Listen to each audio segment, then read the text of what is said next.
Ayan, tignan mo. Sa kuwan, di ba? Bilang guro. Dahil din sa awaran. Ayan. Nagkamali ka ng sinenda na tao. Kata ng 390. Ayan. Magre-report ka ngayon kay Gigi. Kaso dito, nagbago na sila ng patakaran, Kuya Abdul. Tingnan mo. May bago silang patakaran dito na sinusunod. Sa GCash, para mabawasan din siguro yung trabaho ng mga call center nila.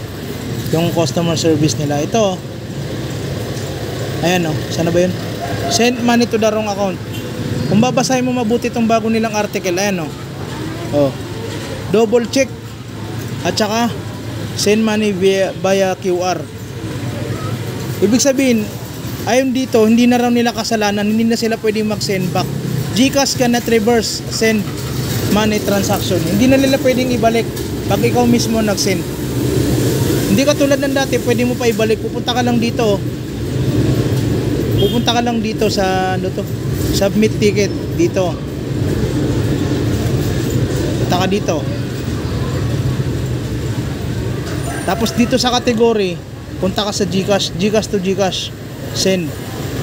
Kahit sa YouTube makikita mo to, nakalagay dito yung ano, send money to the wrong person. Tapos ano, ang nakalagay single digit error.